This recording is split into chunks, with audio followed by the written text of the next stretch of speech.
There's an urgent health concern tonight in the vaping crisis. Doctors say Adam Hergenrader has the lungs of a 70-year-old. I was devastated and extremely terrified of, for my life.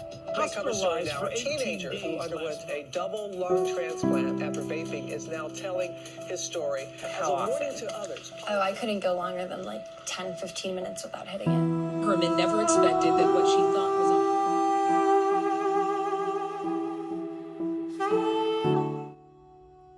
What is vaping and how does it affect a teenager's brain?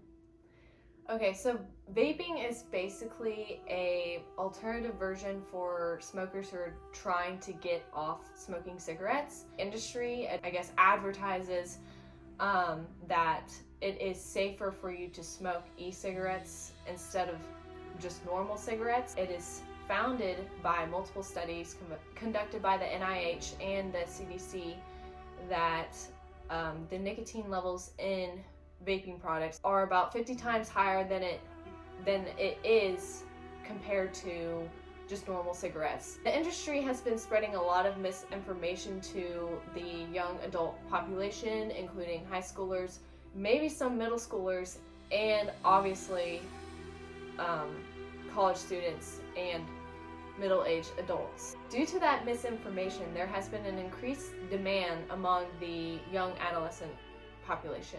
What has been your experience with vaping? My personal experience with vaping was merely due to peer pressure. I've never vaped before, and I was in a car with friends, and one of them had a vape and they were passing it around. And they asked me multiple times to take a hit, and I eventually did. Throughout my adolescence, in school we were taught not to put foreign substances into your body. I felt like I was betraying my past education by falling into that peer pressure. What is VA2P and what is its goal/agenda? VA2P, first of all, stands for Vaping Attention to Prevention.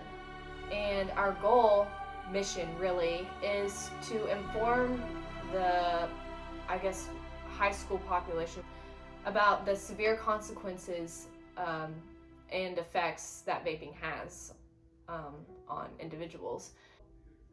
Our goal really is to stop the spread of misinformation, start informing people appropriately about the severe effects that vaping has on their bodies, try to get involved with legislation, aka start introducing new policies, contacting our local representatives, congressmen, congresswomen, and finally start transitioning into the next targeted population, which is college students.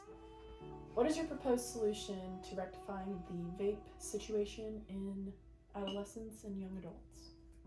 I would first address the misinformation that these jewel companies are advertising. It starts with educating people about the adverse health effects with starting vaping.